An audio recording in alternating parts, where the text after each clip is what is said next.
Hey everybody, wanted to show you also this hat right here is one of the original Death Row Records hats, and this jersey right here, you can see number 33. This is Suge Knight's baseball jersey that he used to play.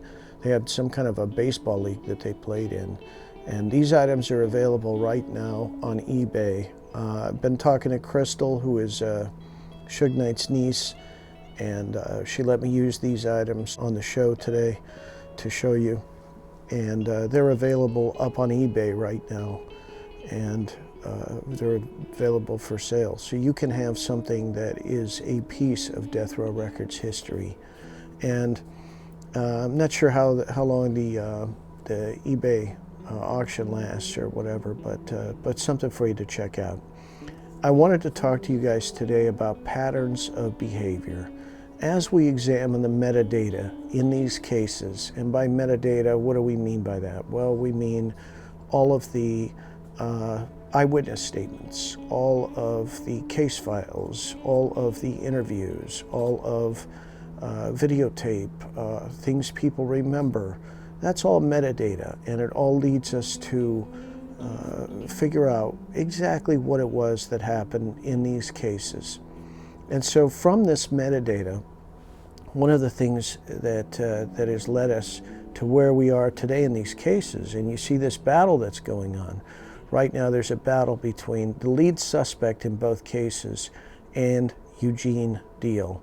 And then you have an LAPD corrupt cop who was remanded by, in the Toros Ramos case, having reckless disregard for the truth. I mean, you just can't make this stuff up.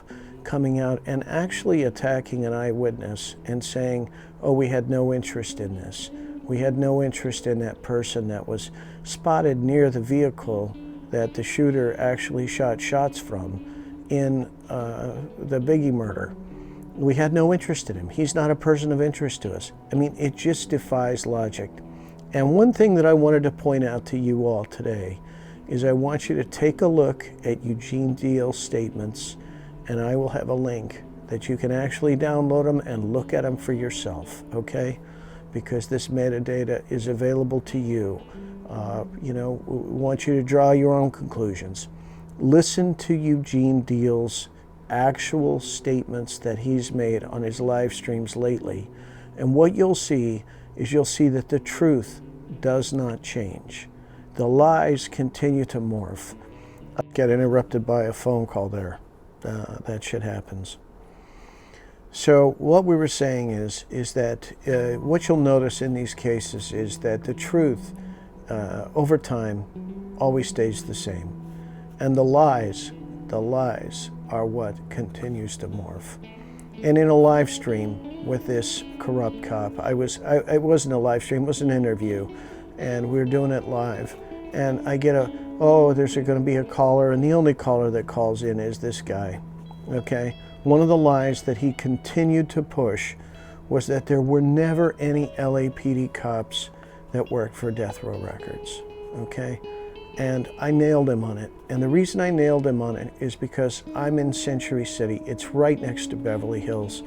I go to a lot of the Beverly Hills things that have to do with the city of Beverly Hills. I'm around cops from Beverly Hills all the time, and I talk to these guys. They know who I am. They talk to me about the cases.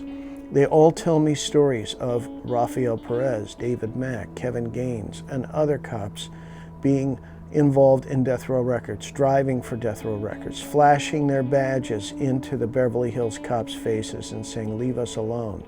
And the Beverly Hills cops didn't like the way that whole interaction was happening between LAPD and Death Row Records at the time. And so this is just one of those lies that has morphed with them.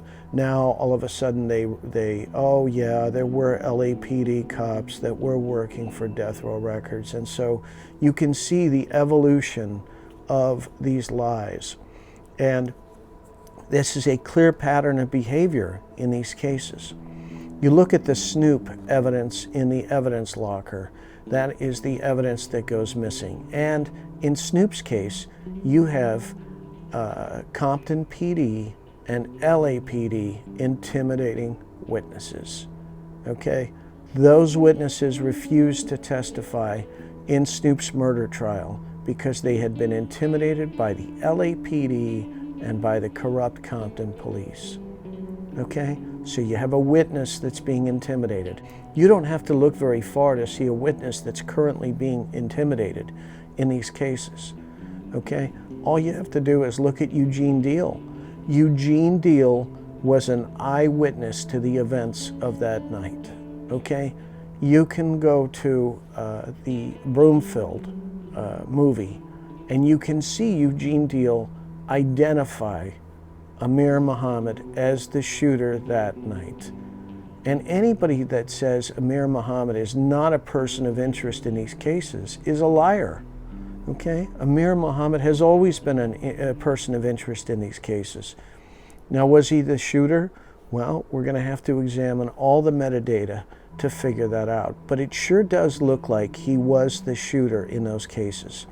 The fact that David Mack was actually placed at the Peterson Automotive Museum, the fact that Rafael Perez was actually placed at the Peterson Automotive Museum, and the fact that Amir Muhammad was placed at the Automotive Museum, the fact that these three people were running buddies, they hung out together, they did things together, is very suspect, okay?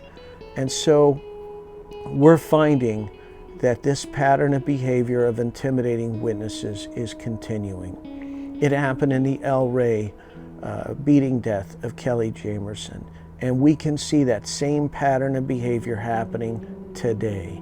Reggie Wright Jr. trying to intimidate an eyewitness in the case. Greg Kading intimidating an eyewitness in the case. It's the same pattern of behavior, and it's the same steer it away from the LAPD that's been going on ever since this murder happened, the Biggie Smalls murder, ever since the Tupac murder happened, ever since the Kelly Jamerson murder happened. Steer it away from the LAPD, steer it away from the corrupt cops that were involved in these cases. And that's what we're seeing happening. And so look at this pattern of behavior. Let's take notes of it, because we're witnessing history right now. We're witnessing this cover-up continues. The cover-up of the Biggie Smalls murder that leads back to the whole Rampart scandal. It leads back to the corrupt Compton Police Department.